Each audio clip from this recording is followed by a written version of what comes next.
In the previous class, I have taught you about the welfare definition given by Alfred Marshall. In this class, I'll teach you about the scarcity definition which is given by Robbins. So what do you mean by this definition? According to Robbins, economics is the science which studies human behavior as a relationship between ends and scarce means which have alternative uses. So हम इस definition से क्या समझते हैं कि economics वो science है जो कि human behavior को study करती है. किस aspect में study करती है कि जो हमारे पास एंड्स और स्कार्स मीन्स हैं, जो हमारे पास लिमिटेड रिसोर्सेज हैं, उनको हम लोग किस तरीके से अल्टरनेटिवली यूज़ कर सकते हैं, ये हम लोग को क्या बताती है, स्कार्सिटी डेफिनेशन. अब इनके फीचर्स भी हैं. What are its features? Here are its 4 features. Human wants are unlimited, scarce means, alternative use of resources and choice. So human wants are unlimited. This I have already taught you in the introduction that we have unlimited wants, and we also know that each want is not of equal intensity. कोई एक want ज़्यादा important होती है तो कोई एक want कम important होती है. Scarce means, what do you mean by means? Means हमारे होते हैं production, factors of production, and we all know that factors of production हमारे क्या होते हैं, land, labour, capital and entrepreneur. ये हमारे पास स्कार्स होते हैं. स्कार्स मतलब क्या होता है, कमी होती है उसकी. They are less in numbers. We have to make a proper use of its resources so that it does not gets emptied. So we have scarce means. Now जब हमारे पास unlimited resources, we have unlimited wants, and to fulfill those wants we have scarce means. So it is a human nature that we have to alternatively use the given resources. हम लोग को एक rational human being की तरह इस scarce means को हम लोग को अच्छे से use करना है. Alternative uses of resources are scarce but they can be put for several uses. जैसे हम लोग इसमें इलेक्ट्रिसिटी का एग्जांपल ले सकते हैं. इलेक्ट्रिसिटी हमारी किस किस काम में आ सकती है, cooking, washing, cleaning, industrial purposes etcetera. The use of scarce resources in the production of one commodity prevents its resources for any other commodity. Therefore, the society has to make a choice that how to distribute the scarce resources in the production of different commodities. And जब ये सब होंगे तो हमारी problem of क्या आएगी सामने, choice.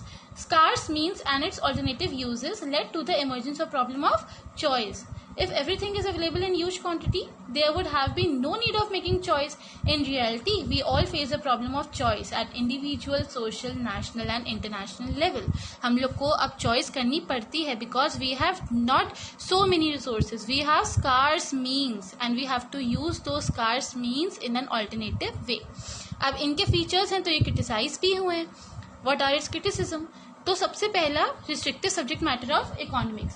Robin has restricted the scope of economics respecting it to the theory of resource allocation which is inadequate.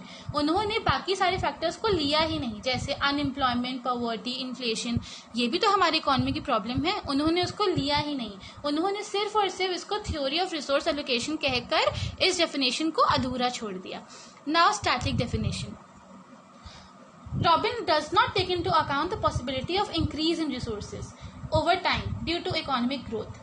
Economics is not only concerned with present economic problem but also with the future problem. We all know that हमारी economy खूब सारे phases के through गुजरती है. कभी तो boom period आएगा तो कभी रिसेशन पीरियड आएगा, फिर बूम पीरियड आएगा. लेकिन रॉबिन ने उसको लिया ही नहीं. रॉबिन के हिसाब से क्या है, हमारे रिसोर्सेज हमेशा क्या है, स्कार्स हैं. उन्होंने पॉसिबिलिटी ऑफ इंक्रीज ली ही नहीं कि आगे अगर हमारी इकोनॉमी सुधरेगी तो हमारे रिसोर्सेज आगे बढ़ भी सकते हैं. इसीलिए ये कंसेप्ट क्या हो गया, स्टैटिक कंसेप्ट हो गया, स्टैटिक डेफिनेशन हो गई. Neutral towards and. Robin regarded economics as positive science by making it neutral towards ends. Many economists believe that they are also required to tell what is good or what is bad about certain choices. There is in general agreement among the economists at present that economics is not only a positive science but also a normative science. Like for example, we can take that taking decision of producing either civil goods like car, furniture, etc. or war goods like guns, tanks, etc. Neutral towards end. Robin ने कैसे कर दिया, हम लोग को उन्होंने choice, मान लो कि हम लोग को कोई डिसीजन लेना है कि हमारे इकोनॉमी के लिए क्या अच्छा है, हमारे इकोनॉमी के लिए सिविल गुड्स अच्छे हैं कि हमारे इकोनॉमी के लिए वॉर गुड्स अच्छे हैं, वो हम लोग उस पर्टिकुलर सिचुएशन को देख के एग्जामाइन कर पाएंगे. इसीलिए ये इस डेफिनेशन को क्रिटिसाइज किया गया न्यूट्रल टुवर्ड्स एंड के नाम से. तो ये हमारा था रॉबिन की डेफिनेशन.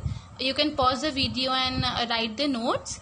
एंड नेक्स्ट पार्ट में हम लोग डिस्कस करेंगे ग्रोथ ओरिएंटेड डेफिनेशन जो कि हमारी सैमुएल्सन ने दी थी, एंड वो हमारी लास्ट डेफिनेशन होगी. Thank you.